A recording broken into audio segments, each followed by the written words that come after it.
Hello, I wanted to talk about diastasis recti or diastasis recti, however you say it.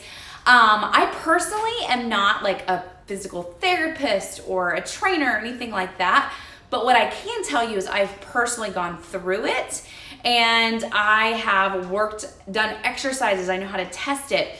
For me, what happened was after I had my first daughter, Ruby, I got right back into working out and like nobody was talking about this. So I had no idea that this even existed.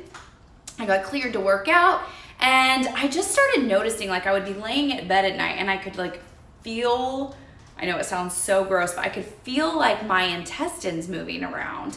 And I would get up, I would sit up out of bed and I almost like, it was the weirdest thing. I could feel like, they call it coning, but like where the middle part of your stomach just kind of like came up and out. And my belly button didn't go back in. So I have like this outy belly button now, as well as like lower back pain. So I had all these like symptoms that were going on. And this was about 5 years ago now because my daughter's 5.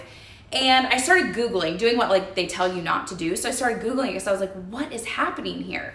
And I came across an article about this diastasis recti, and it's basically just like ab separation after having a baby, and it can be normal. It's normal up to like a year. If you're breastfeeding, like your ligaments, all the things are still loose, but just to make sure you're doing the proper exercises and to monitor it. So good morning. So that's what I did. And so I took the test and I had like a 2-finger gap in my core, and I had depth-wise was about to like here, and so worst around my belly button. So I started, Googling, researching. I went to my chiropractor because I was like, am I crazy? Is this like legit? And she was like, yeah, you're suffering with that. You probably should get into some physical therapy. So that's what I did. So today I really just wanted to give you the test. I wanted to go over the test so that you know if you have it. And then I have a video series course that you can plug yourself into. If you want that, you just have to let me know, message me, and I can hook you up with that. It's free. It's my gift to you. Again, I'm not a physical trainer. I'm not a therapist, anything like that, but these are exercises that I personally did to help heal mine. And so what it is just those deep, like inner corset muscles. It's not like the ab muscles, the 6-pack ab muscles or anything like that. It's like the deep connective muscles deep within your core that you need to strengthen. And so it's not like, there are certain exercises that can make it worse, and there are certain exercises that will help and heal it. Another big symptom that I had was I would eat and I would get really bloated, and I would feel really bloated, and I would look and I'd be like, I almost look pregnant. And I will tell you that these exercises are things that you have to continue. Otherwise, just like any muscle, if you stop working your biceps, you lose that muscle strength. So you have to continue with that. And I have realized that within my journey, I notice I start to slip out of those things and I start to get those symptoms again. So it's super imperative and crucial to know that you have it and then to learn the exercises to go along with it. So if you need the video series, just let me know and I can hook you up. So let's do the test, okay? So I gave you some signs and symptoms of what you could look for if you're experiencing those.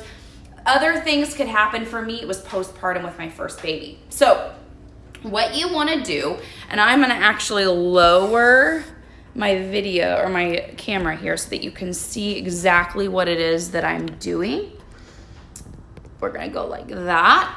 All right, here. So you want to lay on your mat with your knees bent and flat on the ground and your head flat on the ground. The big thing too is what happens a lot with DR is that we need to improve our posture. So you always want to make sure that pelvis is tilted and you're like that takes that gap out of the lower part of your back to the floor. So you want that to be pretty flat, like just like a natural position. You don't want to have a super arch and you don't want it completely tilted, but just like a natural position to where there's a very small gap here, okay?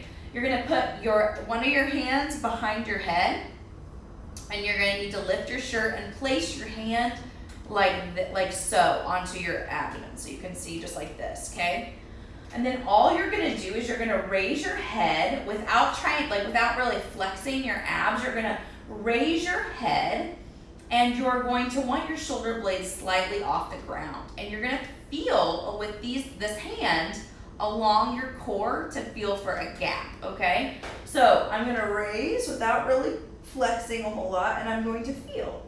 So currently, I have about a finger gap, which can be normal. I have gotten mine more closed. So you wanna feel like all along, like here, all the way down, because where I'm still wide is around my belly button. So I have to continually work on those. And you can see, like, it's pretty, I can feel in the depth. So you wanna know the depth of it too.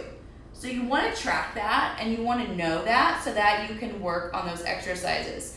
So there's some women that their gap is like a whole hand. And then there's some that like they can really put their hand deep within their core. So you want to know that so that you know if you're improving it or if it's getting a little bit worse. So that's the test. I have a video series of different exercises that you can do to actually help your core. Hey, Ruby.